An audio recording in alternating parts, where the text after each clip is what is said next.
दोस्तों आज की वीडियो में हम इनका यूज़ सीखेंगे। यानी इनका यूज़ हम कहाँ कहाँ कर सकते हैं।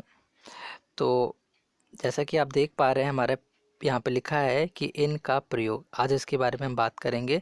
तो हमारा जो पहला यूज़ है जहाँ पर हम कर सकते हैं, जब भी हम प्लेस के बारे में बात कर रहे हैं यानी स्थान के बारे में बात कर रहे हैं, या टाइम के बारे में बात कर रहे हैं यानी समय, और ड्रेस यानी पोशाक के बारे में बात कर रहे हैं, तब हम इनका यूज़ करते हैं। जैसे कि he was playing in the field, यानी कि वो मैदान में खेल रहा था। तो वह मैदान में खेल रहा था, यहाँ पर प्लेस के बारे में बात हो रही है। यहाँ पर देखिए प्लेस यानी स्थान के बारे में बात हो रही है, इसलिए यहाँ पर इनका यूज़ हुआ है। सेकंड जो एग्जांपल देखिए यहाँ पर क्या लिखा है कि I came back in the morning, यानी कि मैं सुबह वापस आया। तो मैं सुबह वापस आया, यहाँ पर समय के बारे में बता रहे हैं कि मैं सुबह आया। तो यहाँ पर समय यानी टाइम के बारे में बात की गई है, इसलिए यहाँ पर इनका यूज़ हो रहा है। और तीसरे वाले में देखिए दोस्तों कि लिखा है कि she was in white. She was in white का मतलब क्या है कि वो वाइट में थी, यानी कि वो सफ़ेद कपड़े पहने हुए थी। तो यहाँ पर ड्रेस के बारे में बात हो रही है कि उसकी जो पोशाक थी वो सफ़ेद थी, तो इसलिए यहाँ पर हम इनका यूज़ कर रहे हैं दोस्तों। और जो आगे हमने लिखा है, जो सेकंड यूज़ है वो ये है कि indicating direction, method, sorry, motion and activity. यानी कि जब भी हम डायरेक्शन की बात कर रहे हैं, यानी कि दिशा के बारे में बात कर रहे हैं, और मोशन मतलब किसी भी गति के बारे में बात कर रहे हैं, और एक्टिविटी यानी कि कोई भी क्रिया के बारे में बात कर रहे हैं, तब हम इनका यूज़ करते हैं। जैसे कि यहाँ पर देखिए कि the sun rises in the east, यानी कि जो सन है यानी सूरज जो है वो पूर्व में उदय होता है या निकलता है। तो यहाँ पर हम पूर्व के बारे में बात कर रहे हैं, एक डायरेक्शन बता रहे हैं, इसलिए यहाँ पर हम इनका यूज़ कर रहे हैं दोस्तों। और सेकंड वाले में देखिए क्या लिखा है कि he put his pen in the ink, यानी कि उसने अपना जो पेन है वो स्याही में डाला। तो यहाँ पर हम मोशन के बारे में बात कर रहे हैं, यानी गति के बारे में बात कर रहे हैं, इसलिए यहाँ पर हम इनका यूज़ कर रहे हैं दोस्तों। और जो थर्ड वाले में देखिए यहाँ पर थर्ड एग्जांपल में लिखा है कि he put his hands in his pockets, यानी कि उसने अपने जो हैंड थे, हाथ जो थे, वो अपने जेब में डाले। तो यानी यहाँ पर उसने एक एक्टिविटी करी। तो यहाँ पर क्रिया के बारे में बात हो रही है, that is why we are using hair in. So यहाँ पर देखिए मैंने लिखा भी है एक्टिविटी। और जो नेक्स्ट इसका जो यूज़ है वो ये है कि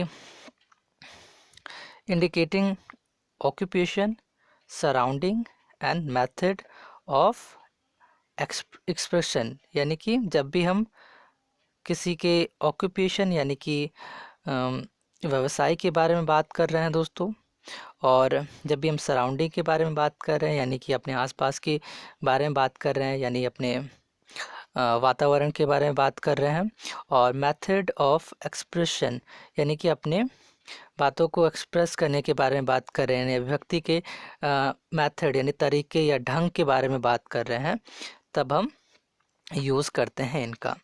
तो एग्जाम्पल से चलिए अच्छे से समझते हैं दोस्तों इसे। यहाँ पे लिखा है कि he is in the army, यानी कि वो आर्मी में है। तो यहाँ पर आर्मी के बारे में हम बता रहे हैं कि वो जो है वो आर्मी में है। तो यहाँ पर उसके ऑक्यूपेशन के बारे में बात हो रही है, यानी कि उसका जो व्यवसाय है वो आर्मी का है। He is in army, he is in the army, यानी कि वो आर्मी में है। या ऑक्यूपेशन यानी कि पेशा या व्यवसाय के बारे में बात हो रही है, इसलिए यहाँ पर इनका यूज़ हुआ है दोस्तों। और सेकंड वाले में देखिए इधर लिखा हुआ है कि ही स्लीप्स इन द ओपन, यानी कि वो खुले में सोता है। खुले में सोता है, यहाँ पर क्या सराउंडिंग के बारे में बात हो रही है, यानी कि वातावरण के बारे में बात हो रही है, इसलिए यहाँ पर हमने इनका यूज़ किया हुआ है दोस्तों। और थर्ड एग्जांपल में लिखा है कि he spoke in a loud voice, यानी कि उसने बहुत ही लाउड वॉइस में बोला। लाउड वॉइस यानी कि बहुत ही ऊंचे आवाज़ में बोला।